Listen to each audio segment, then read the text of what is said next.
Dans ce deuxième module, on va aller un peu plus en détail dans ce que c'est que la liquidité. Ce module va aussi permettre de vraiment créer la compréhension de ce concept de contrepartie sur les marchés. Vous avez compris que c'est une notion clé pour moi dans le trading parce qu'elle alimente tous les mouvements du marché. Si vous comprenez où se trouvent les réservoirs de liquidité, normalement, vous devrez comprendre où le marché a intérêt à aller. La liquidité, c'est comme je l'ai dit dans le précédent module, c'est tous les ordres en attente qui peuvent servir de contrepartie. Ça peut être des stop loss, des take profit, des ordres d'attente, etc. Donc chaque fois qu'un trader place un ordre, quel qu'il soit, il crée de la liquidité pour le marché. Et chaque fois qu'un cluster d'ordres se forme au même endroit, ça devient une cible évidente pour les gros acteurs. C'est là que du coup les market makers vont jouer sur vos biais émotionnels, vont jouer sur ces setups commerciaux pour essayer de rassembler les masses au même endroit, que ce soit algo ou trader retail, créant la contrepartie dans des zones qu'on appelle aussi pool de liquidité. C'est ce que je disais quand je parle de cluster d'ordre, pour venir du coup chercher et utiliser cette contrepartie, soit pour prendre un ordre, soit pour le fermer. Mais pour moi, la liquidité, elles n'ont pas toutes la même qualité. Pour moi, il y a 2 types de liquidité. C'est souvent, quelque chose qu'on a du mal à comprendre quand on commence à avoir cette vision du trading. C'est que du coup, on voit de la liquidité partout et on ne sait plus où trader. Souvent, quand on voit un equal low, un equal high ou une trendline, on va se dire: «Bon, beh, forcément, le marché va aller la chercher» et on va s'attarder à du coup, aller chercher ces liquidités alors que c'est pas forcément tout le temps obligatoire. Je m'explique. Il y a du coup la liquidité construite et la liquidité non construite. La liquidité construite, elle est rationnelle, elle est basée sur des niveaux solides, généralement observés sur des time frames élevés, donc des supports weekly, un order block H4, une IPA H1, une imbalance H4, ce genre de choses. Et ce sont des ordres qui sont plus difficiles à absorber car ils sont placés de façon logique. Qu'est-ce que j'entends par logique? C'est-à-dire qu'elles ont respecté ce cycle où on est venu créer du coup un cluster d'ordre qu'on est venu induire en erreur, qu'on a manipulé, où on a récupéré la contrepartie, où les institutions hedge funds ont fait rentrer leur position sur ces niveaux-là, et donc elles n'ont pas d'intérêt à venir déclencher, pousser le prix en dessous de ces niveaux-là, ou au-dessus, selon s'ils sont du coup en achat ou en vente, pour mettre leur position à perte et récupérer quelques petits ordres en attente qui n'ont pas été pris. On a aussi du coup la liquidité non construite, c'est la liquidité émotionnelle prise sur des setups commerciaux. C'est souvent des traders qui rentrent trop tôt, qui placent un stop loss serré par peur, qui se mettent à BE rapidement ou qui essayent tout simplement de chasser un gros mouvement par FOMO. Tout ça, ça crée de la liquidité facile à consommer et le marché aura tendance à souvent venir chercher ces liquidités en priorité. Ce qui peut faire aussi qu'une trendline ou un OB fonctionne, c'est aussi la dimension fondamentale. On va le voir juste après sur le petit PDF que je vous ai préparé. Si vous avez du coup un fondamental qui vous dit que l'euro, par exemple, si on a euro-dollar là sous nos yeux, euh, favorise l'euro face au dollar, le marché aura tendance à se réaligner à la valeur réelle du prix sans forcément prendre en compte la dimension technique et les liquidités que peuvent se trouver sous cette traînée. Ce qui peut aussi permettre de faire la différence, c'est des indicateurs qui vous permettent de voir à quel point sont induits les retails en vente ou à l'achat, permettant de voir si vraiment ce setup de retail, cette trendline, a réellement initié les vendeurs, acheteurs particuliers, les algos à l'achat ou non. Et souvent, quand par exemple sur la trendline que vous voyez juste ici, on voit que les retails sont majoritairement induits à la vente. Il se peut que cette trendline ne vienne pas se faire liquider comme on a l'habitude de le voir.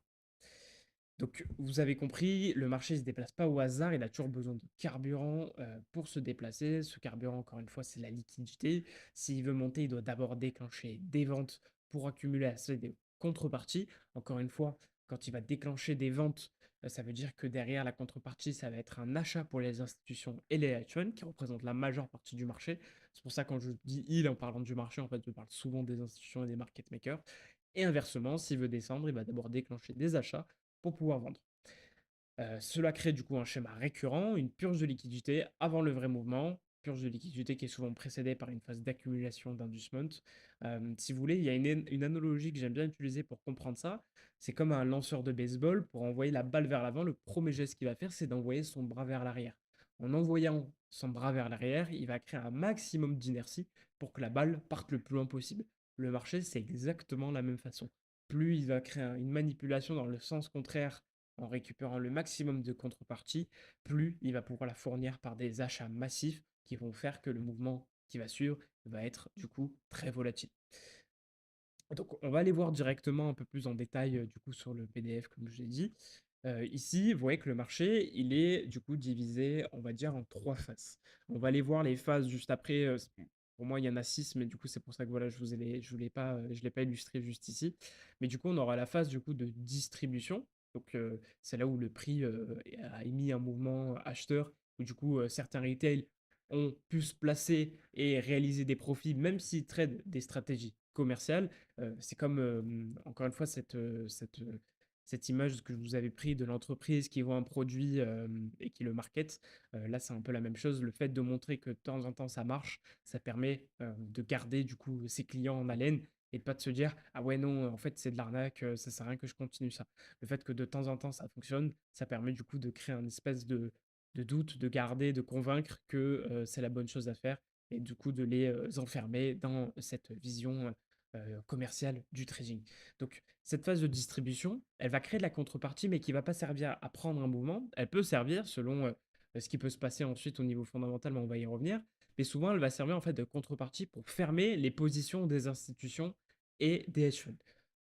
Pour vous expliquer et montrer l'exemple vite fait, là vous voyez que du coup on a un gros mouvement vendeur, mouvement initié du coup par les institutions hedge funds à la suite de du coup l'annonce économique qui a suivi. Une vente, on la ferme par un achat. Pour prendre un achat, il nous faut un vendeur en face. Le vendeur, ça va être qui?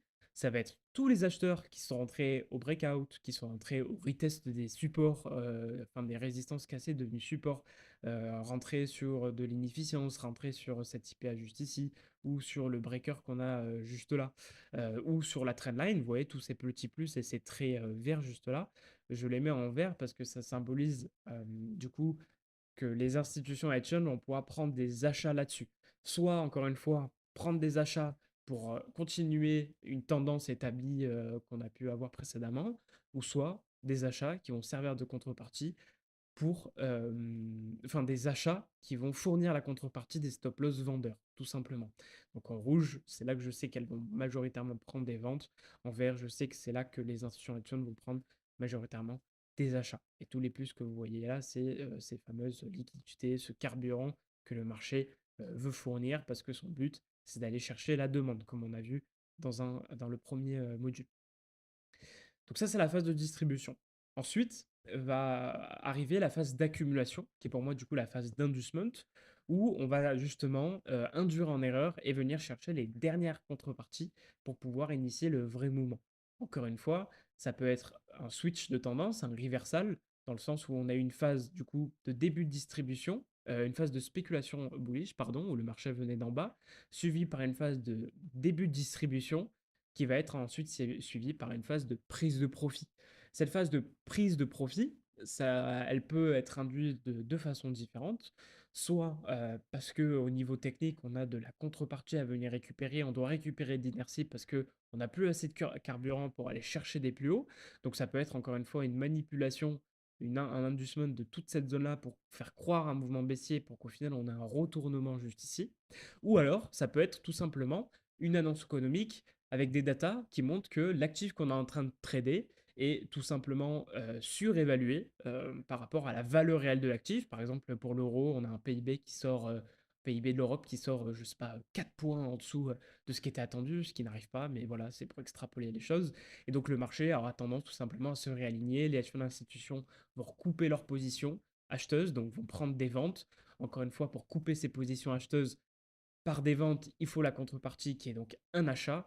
Et l'achat, ça va être qui? Ça va être tout simplement le vendeur qui est rentré en vente juste ici, avec un stop loss acheteur juste là. Ça va être le vendeur qui s'est fait induire en erreur dans cette fameuse phase d'inducement où on a un breakout qui nous fait du coup un market structure shift. On vient retest le breakout et la zone d'OB, on se place en vente. Encore une fois, on crée du coup un stop loss acheteur. On aura aussi des achats qui vont trader par FOMO, essayer de suivre le momentum et qui va rentrer à l'achat directement au breakout juste ici ou au breakout juste là. Donc voilà, tout ça, on va le voir bien sûr sur des cas beaucoup plus concrets directement sur les graphiques. Je sais que ça peut être un peu compliqué et que ça peut perdre certains, mais vous inquiétez pas, ça va venir. Le but, c'est vraiment ça, c'est d'être capable de s'adapter à tous les scénarios et toujours être capable de, comme dans le fondamental, établir son thème du coup macroéconomique pour fondamental, mais là son thème technique, le contexte actuel dans lequel on est en train de trader. C'est pour ça qu'on aura toujours besoin de voir ce qui se passe en HTF et dans le passé sur les graphiques pour voir justement dans quel contexte on se trouve. Je vous avoue que là, ce que vous avez sous les yeux, peut-être que vous allez le revoir sur les graphiques, mais ça ne veut pas dire que la prochaine fois que vous voyez ça, ça va obligatoirement se passer de cette façon. On peut avoir, je ne sais pas, un fondamental qui confirme encore une fois cette tendance haussière. Admettons qu'on est dans le début de la tendance et qu'on n'a pas vraiment besoin de récupérer l'inertie, et le marché peut se permettre de juste venir récupérer quelques liquidités juste là, quelques contreparties, induire en erreur, induire à la vente, à la cassure de cette trendline, à la cassure de ses plus bas, ainsi de suite, pour ensuite réinitier un vrai mouvement qui est acheteur. Donc voilà. Ensuite, après cette phase du coup d'inducement, cette phase d'accumulation, c'est là qu'on aura du coup la phase où le vrai mouvement sera initié, qu'on appelle aussi bon, bah, du coup phase de distribution, où du coup on a souvent une annonce économique qui sort pour créer la contrepartie. Bien sûr, c'est pas toujours le cas, et du coup c'est là que que le marché va du coup créer ce mouvement vendeur. Et encore une fois, si c'est une réelle vente qui est initiée, des vraies positions vendeuses spéculatives par les institutions et les hedge funds. Pour fermer une vente, il faut prendre un achat. Pour prendre un achat, il faut une contrepartie vendeuse. La contrepartie vendeuse, ça va être tous les vendeurs qui vont rentrer du coup au breakout par FOMO pour suivre le momentum. Donc ici, ici, ici, ici, et au breakout de la trendline. Ça va être aussi du coup les stop loss des acheteurs qui sont rentrés à l'achat dans ce gros cluster de liquidité. Donc cela, cela, cela et cela, tout ce qu'on a vu au tout début.